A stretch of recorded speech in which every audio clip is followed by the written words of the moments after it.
Good morning दोस्तों। कल हम लोग बात किए थे कि आपको बेसिक्स और म्यूचुअल फंड के बारे में बताया था, और ये भी बात बताया था कि आज आपको जो नेक्स्ट वीडियो हम बनाएंगे वो म्यूचुअल फंड टर्मिनोलॉजी के बारे में होगा कि म्यूचुअल फंड में कौन कौन सा वर्ड यूज होता है। ठीक है, इसके बारे में आज हम लोग बात करेंगे। तो सबसे पहला वर्ड जो है उसका नाम है assets management company. Means assets management company क्या होती है, इसके बारे में जानते हैं। एसेट्स मैनेजमेंट कंपनी का मतलब क्या हुआ दोस्तों? जैसे मान लीजिए एएमसी होता है। एएमसी का मतलब क्या हुआ कि जितने भी म्यूचुअल फंड कंपनियां हैं उसको सेबी ने और एमपी ने लाइसेंस दिया हुआ है कि आप एसेट्स मैनेजमेंट कंपनी अपना ओपन कर सकते हैं। फॉर एग्जांपल मैं अगर बात करता हूँ एसबीआई म्यूचुअल फंड के बारे में, तो एसबीआई म्यूचुअल फंड क्या है? एसबीआई म्यूचुअल फंड एक एएमसी है, और उसके अंदर में एग्जांपल मैं आपको अच्छे से समझाता हूँ। अगर मैं एएमसी बात करूँ, एसबीआई एएमसी, तो एसबीआई एएमसी क्या हुआ? ये हमारा एएमसी है, SBI mutual fund. SBI mutual fund ये मेरा एएमसी है, और इसके अंदर में बहुत सारे स्कीम्स आते हैं। ठीक है, बहुत सारे स्कीम, जैसे कि मान लीजिए कि मैग्नम मिड कैप हो गया, इसी तरीके से स्मॉल कैप है। ऐसे बहुत सारे स्कीम्स आती हैं। स्मॉल कैप हो गया, इसलिए स्मॉल कैप। ठीक है, उसी तरीके से लार्ज कैप हो गया। ये सब क्या होता है मैं आगे डिटेल में इसके अगले वाला वीडियो में मैं डालने वाला हूँ। मीन्स ये एएमसी है, एएमसी के अंदर में एसबीआई, एसबीआई की तरह ही लगभग 40-45 से ज्यादा एएमसी कंपनी है, और उसके अंदर में सबका अपना अपना स्कीम्स है। ठीक है, तो उस स्कीम्स का अलग अलग ऑब्जेक्टिव होता है। सपोज मान लीजिए कि ये जो मैग्नम मिड कैप है, इसका फंड मैनेजर अलग होगा, इसका फंड मैनेजर अलग होगा, इसका जो है अलग अलग स्कीम्स, और इसका ऑब्जेक्टिव होगा। इसका ऑब्जेक्टिव अलग होगा और इसका ऑब्जेक्टिव अलग होगा। ये दोनों का ऑब्जेक्टिव अलग अलग होगा। ठीक है, तो ये आपको समझ में आ गया होगा एएमसी क्या होता है। ठीक है, दूसरा है एसेट्स मैनेजमेंट। एयूएम, एयूएम क्या होता है इसके बारे में जानते हैं। ठीक है, तो एयूएम क्या होता है मैं वो बताता हूँ। एयूएम का फुल फॉर्म होता है एसेट्स अंडर मैनेजमेंट। अगर मैं पूरे एसबीआई का बात करूं कि पूरे एसबीआई का एयूएम कितना है, पूरे एसबीआई का एयूएम कितना है, तो ऑलमोस्ट फॉर एग्जांपल मैं मान के चलता हूँ कि अगर एयूएम एसबीआई का एयूएम मान लीजिए कि 50,000 करोड़ है। 50,000 करोड़ मीन्स पूरा एसबीआई 50,000 करोड़ को मैनेज करती है। ठीक है, अगर मैं किसी फंड के बारे में बात करूं कि भाई जो स्मॉल कैप है एसबीआई का, इसका ईवीएम कितना है, मान लीजिए कि हम 5,000 करोड़ मान के चलते हैं एग्जाम्पल। ये 5,000 करोड़ स्मॉल कैप मैनेज करती है, मिड कैप 10,000 करोड़ की मैनेज करती है, इसी तरह लार्ज कैप 5,000 करोड़ की करती है। तो सबका अपना एसेट्स मैनेजमेंट होता है। एसेट्स मैनेजमेंट आपको समझ में आ गया होगा कि एसेट्स मैनेजमेंट होता क्या है। क्लियर है? ये भी आपको समझ में आ गया, मतलब कितना पैसा मैनेज करती है उसको हम एवीएम बोलते हैं। ठीक है, एसेट्स मैनेजमेंट कंपनी। ठीक है, तो इसके बाद हम लोग समझते हैं फंड मैनेजर क्या होता है। फंड मैनेजर ये टर्म है, फंड मैनेजर का बहुत अच्छा रोल होता है। अब इसको हम लोग समझते हैं कि भाई फंड मैनेजर होता कौन है और करता क्या है, इसको बारे में समझते हैं। फंड मैनेजर बेसिकली ना जो भी स्कीम्स होता है उसको फंड मैनेजर ही लॉन्च करता है। सपोज मान लीजिए कि इसके फंड मैनेजर के अंदर में बहुत सारे आरए होते हैं। आरए का मतलब हुआ रिसर्च एनालिस्ट, बहुत सारे आरए होते हैं, और हर आरए का अपना अपना इनको काम दिया गया होता है। सपोज मान लीजिए कि ये आरए है, ये भी आरए है। आरए का मतलब होता है रिसर्च एनालिस्ट। एक फंड मैनेजर के अंदर में बहुत सारे आरए होते हैं, और हर आरए का अलग अलग सेक्टर में काम दिया हुआ होता है। सपोज मान लीजिए कि इसका काम है एफएमसीजी देखेगा, मतलब इस स्टॉक्स के बारे में, एफएमसीजी के स्टॉक्स के बारे में बताएगा। इसका काम है कि आईटी के बारे में बताएगा। ठीक है, अगर इसका काम है कि डिफेंस के बारे में बताएगा। इस तरीके से सबका काम लगा हुआ है, और ये सब क्या करते हैं, जितने भी आ रहे हैं इनको रीड करके ये क्या बनाते हैं, रिसर्च रिपोर्ट बनाते हैं। क्या बनाते हैं? Research report. ठीक है, और ये रिपोर्ट कहाँ पे देते हैं? ये रिपोर्ट देते हैं यहाँ पे फंड मैनेजर को। ये रिपोर्ट कहाँ पे देते हैं? ये रिपोर्ट फंड मैनेजर को देते हैं। फंड मैनेजर तय करता है कि भाई इस स्टॉक्स को लेना है कि नहीं लेना है। ये फंड मैनेजर के ऊपर डिपेंड करता है। हो सकता है कि किसी सेक्टर में दो तीन फंड आरए लगा दे फंड मैनेजर। अगर किसी स्टॉक्स का अच्छा रिटर्न नहीं है, किसी स्कीम का अच्छा रिटर्न नहीं है, तो फंड मैनेजर की जॉब जा सकती है। सबसे ज्यादा जिम्मेवारी फंड मैनेजर के पास होता है। ये आपको समझ में आ गया होगा कि फंड मैनेजर का काम क्या होता है, कौन सा स्टॉक्स पिक करना है, किस तरह से अच्छा रिटर्न देना है, ये सारा फंड मैनेजर के ऊपर डिपेंड करता है। क्लियर है? आई होप कि ये भी आपको समझ में आ गया होगा। अच्छा, दूसरा अपना टर्म क्या है? वो है आपका एनएवी। एनएवी का मतलब क्या हुआ? Mutual fund. पहले म्यूचुअल फंड यूनिट क्या होता है इसको समझते हैं।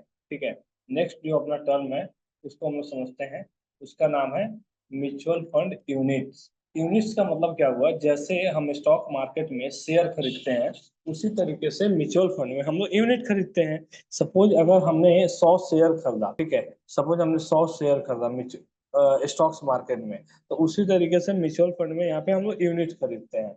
1 unit, 2 unit, 10 unit, 20 unit, 100 unit, जो भी रेट उसका चलता है उसको हम लोग यूनिट्स बोलते हैं।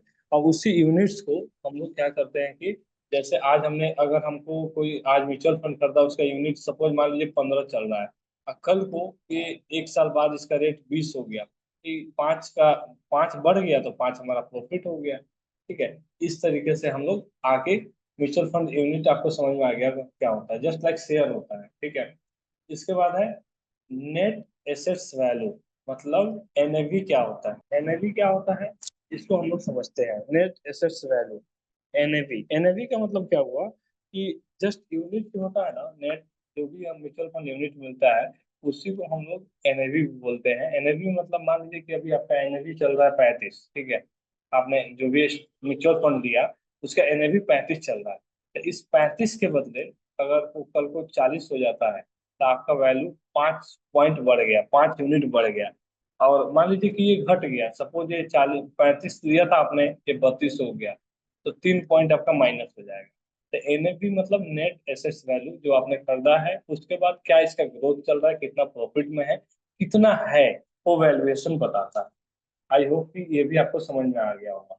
ठीक है, इसके बाद एक और टर्म है जिसको हम लोग बोलते हैं कट ऑफ टाइम। ठीक है, कट ऑफ टाइम का मतलब क्या होता है कि जैसे स्टॉक मार्केट है ना, तो स्टॉक मार्केट में क्या होता है कि डेली का रेट हर समय बढ़ता है, मतलब 3:30 बजे के करीब अगर मार्केट ऑफ होता है, उससे पहले स्टॉक्स का रेट ऊपर नीचे करता है 9:15 से लेकर 3:30 के बीच।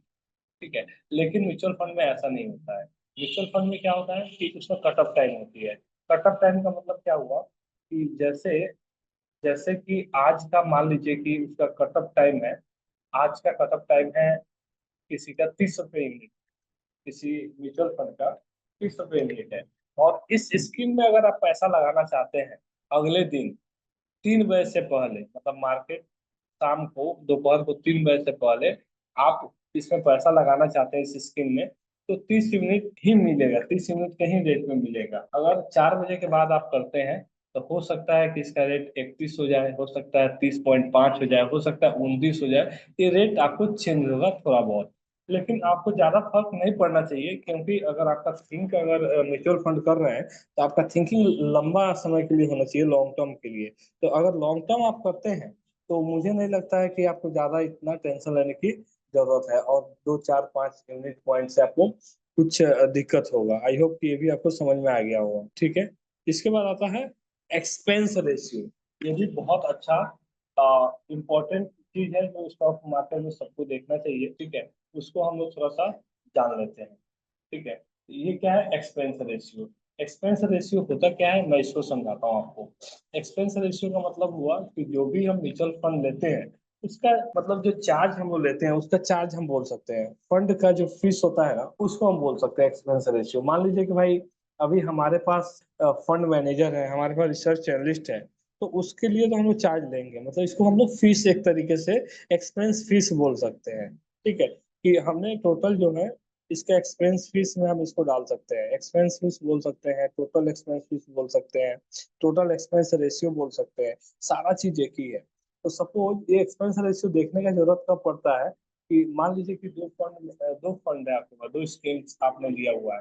एक स्कीम सपोज मान लीजिए कि आपको 17% या 15% का रिटर्न दे रहा है, और एक स्कीम आपको सेम, दोनों स्कीम आपको 15% का ही आपको रिटर्न दे रहे हैं, दोनों का सेम रिटर्न 15% का। लेकिन इसका एक्सपेंस रेशियो 15 वाले का 1% है, इस वाले का 1% है, इसका 1% है, इसका 2% है। तो भाई रिटर्न सेम दे रहा है, तो हम एक्सपेंस रेशियो इसको वाले नहीं लेंगे, हम 1% वाला लेंगे। 1% वाला लेने का क्या फायदा है कि हमारा 1% बचेगा तो वो भी तो इन्वेस्ट होगा, जब वो इन्वेस्ट होगा तो वो भी मेरा कंपाउंडिंग होगा। क्लियर हुआ ये क्या होता है? चलिए, इसके बाद आता है एग्जिट लोड। ये भी बहुत इंपॉर्टेंट थिंग्स है, एग्जिट लोड। तो एग्जिट लोड होता क्या है उसको हम लोग समझते हैं। एग्जिट लोड का मतलब क्या हुआ कि अगर अगर आपकी हर स्कीम का अलग अलग रूल होता है। अगर कोई स्कीम्स में ऐसा रहता है कि कोई बंदा स्टॉक्स म्यूचुअल फंड लिया और म्यूचुअल फंड लेने के बाद अगर वो 1 हफ्ता, 1 महीना, 2 हफ्ता, 3 महीना, 6 महीना के अंदर में निकलता है, किसी किसी में होता है कि 1 साल के अंदर निकलता है, तो उसको 1% का चार्ज लग जाता है। 1% का चार्ज लग जाता है। आपको एक पेनाल्टी फी बोल सकते हैं कि भाई आपको इतना आपको चार्ज देना पड़ेगा। ठीक है, क्लियर है। इसके बाद हम लोग दूसरा क्या समझते हैं, इक्विटी और डेब्ट इन्वेस्टमेंट क्या होता है। इक्विटी और डेब्ट इन्वेस्टमेंट का मतलब समझिए क्या है। इक्विटी का मतलब शेयर, हम लोग शेयर में पैसा लगाते हैं। इक्विटी का है, शेयर का है, उस कंपनी के शेयर होल्डर का है, वो सब एक ही बात है। ठीक है, इक्विटी का मतलब सिंपल भाषा में शेयर। ठीक है, मतलब जो पैसा हम लोग शेयर में लगाते हैं उसको इक्विटी मार्केट बोलते हैं। इसको हम लोग शेयर भी बोल सकते हैं। ठीक है, इसको हम लोग शेयर के अलावा आप शेयर होल्डर भी बोल सकते हैं, इक्विटी बोल सकते हैं। शेयर हो गया, इक्विटी हो गया, शेयर होल्डर हो गया, ये तीनों चीज सेम होता है। ठीक है, इक्विटी हो गया, शेयर होल्डर हो गया, और शेयर होल्डर हो गया या ऑनर हो गया, ये सेम है, ये सेम चीज चलता है इक्विटी में। ठीक है, ये सब है। डेब्ट इन्वेस्टमेंट का मतलब क्या हुआ? डेब्ट इन्वेस्टमेंट का मतलब ये हुआ कि आपने किसी को फिक्स अमाउंट के लिए पैसा दे दिया है। सपोज आपने किसी को 1 लाख रुपया दिया और बोला कि भाई मुझे साल का 10% चाहिए, तो वो हर साल आपको 10%, मतलब 10,000 रुपया हर साल आपको पे करेगा। इसको हम लोग बोलते हैं डेब्ट इन्वेस्टमेंट। मतलब आपने एक तरीके से लोन की तरफ आपने दे दिया। ठीक है, ये भी क्लियर हो गया होगा आपको। ठीक है, इसके बाद आता है लॉकिंग पीरियड। लॉकिंग पीरियड का मतलब क्या हुआ दोस्त, कि इसमें ना एक सर्टेन टाइम के लिए आपका पैसा जो है वो लॉक कर दिया जाता है, उसको आप निकाल नहीं सकते हैं।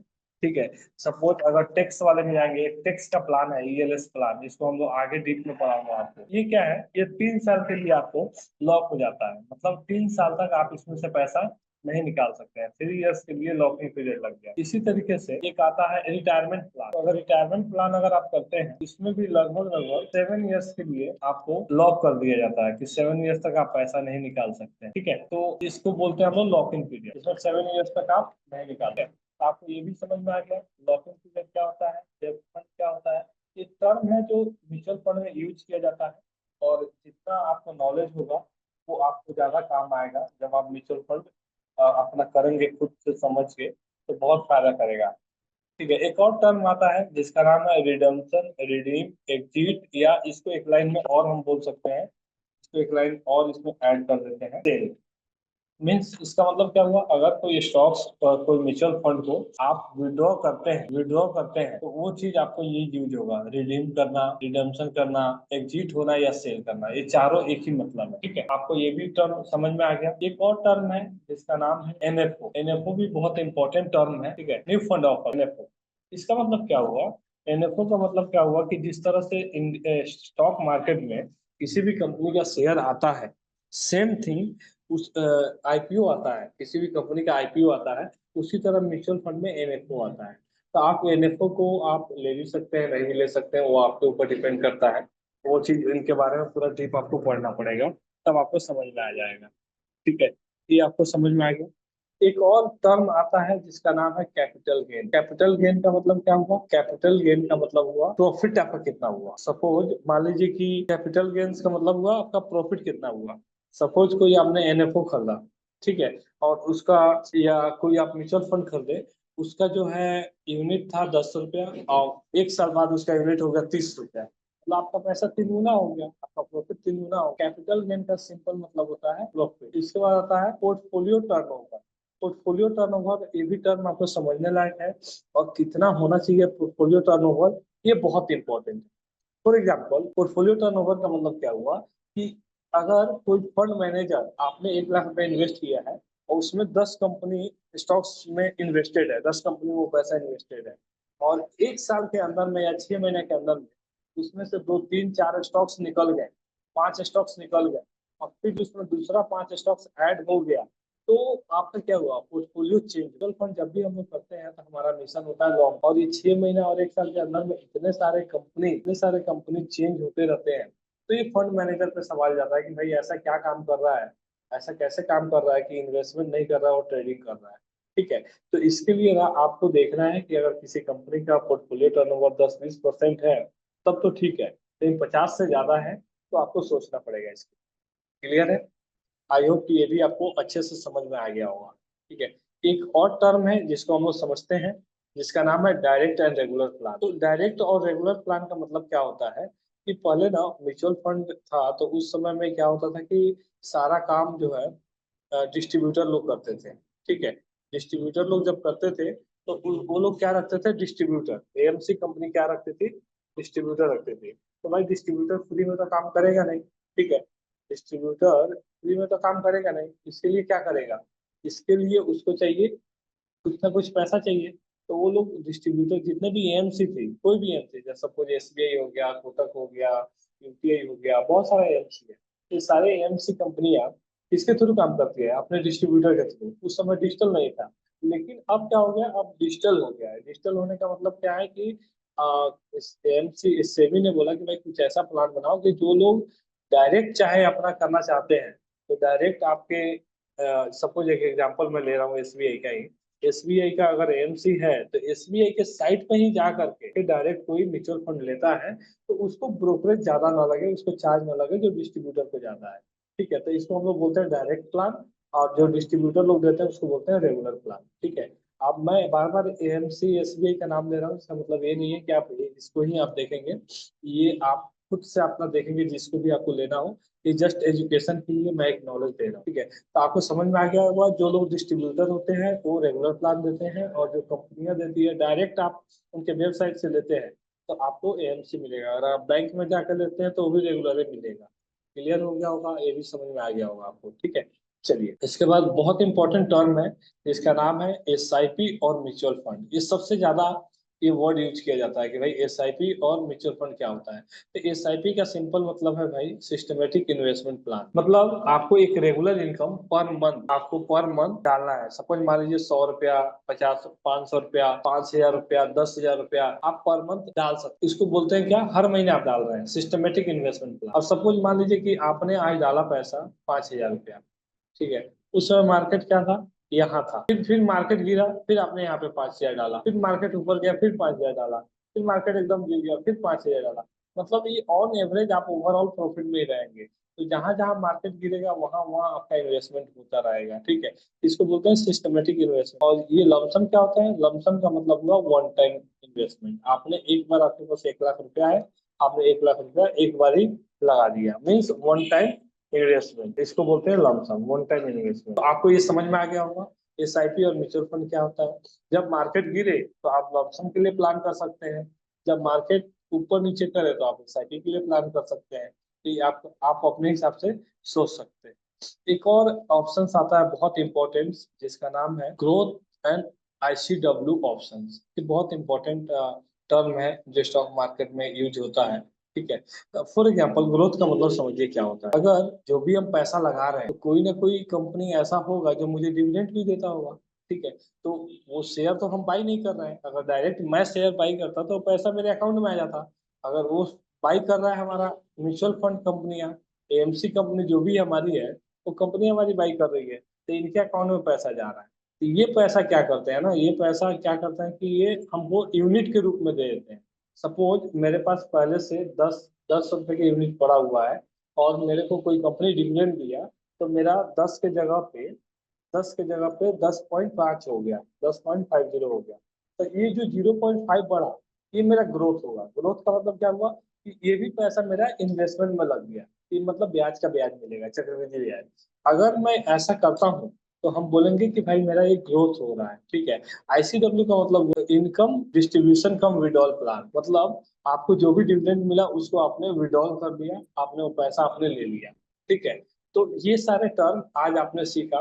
ठीक है, एक बार फिर से मैं रिपीट कर देता हूँ फास्ट में। म्यूचुअल फंड में एएमसी आज आपको बताया क्या होता है, एवीएम बताया, फंड मैनेजर क्या होता है, म्यूचुअल फंड यूनिट क्या होता है, एनएवी क्या होता है, कट ऑफ टाइम क्या होता है। ठीक है, इसके बाद आपको बताया कि इक्विटी फंड्स और डेप्थ इन्वेस्टमेंट में क्या डिफरेंट है, लॉकिंग पीरियड क्या होता है, रिडम्पशन का मतलब क्या होता है, ठीक है। इसके बाद आपको बताया कि NFO, capital gain, portfolio turnover क्या होता है, रेगुलर प्लान क्या होता है, एसआईपी म्यूचुअल फंड क्या होता है, लमसम क्या होता है, ग्रोथ फंड, आईसीडीसी ऑप्शन क्या होते हैं, एक्सपेंस रेशियो क्या होता है, एग्जिट लोड क्या होता है। ये सारा चीज आज टर्म हम लोग जाने। इसी तरीके से आप हमारे वीडियो को देखते रहिए। इसके बाद मैं जो भी इक्विटी के फंड्स हैं ये सारे रिलेटेड जो है मैं वीडियो बनाऊंगा, और उसमें आपको क्लासिफिकेशन बताऊंगा कि म्यूचुअल फंड का कितने एसेट्स हैं, कौन कौन क्लासिफिकेशन है, कहाँ पे कौन कौन से स्कीम्स हैं, ये सारे चीज के बारे में नेक्स्ट वीडियो में लेके आऊंगा। तो आप हमारे चैनल को जहां भी आप देख रहे हैं इसको लाइक और सब्सक्राइब कीजिए, और अपने दोस्तों को शेयर कीजिए। कम से कम 50 से 60 वीडियो बनाने वाला हूँ म्यूचुअल फंड्स के ऊपर। इसके बाद मेरा एक आईपीओ के ऊपर बेसिक से पूरा वीडियो बनाऊंगा जिसमें 50-60 वीडियो बनेगा। तो उसमें भी आप सीखेंगे कि भाई आईपीओ क्यों जरूरी है, क्यों करना चाहिए। ये सब भी आपको इम्पोर्टेंट टर्म कराने वाला हूँ। ठीक है, ओके, थैंक यू।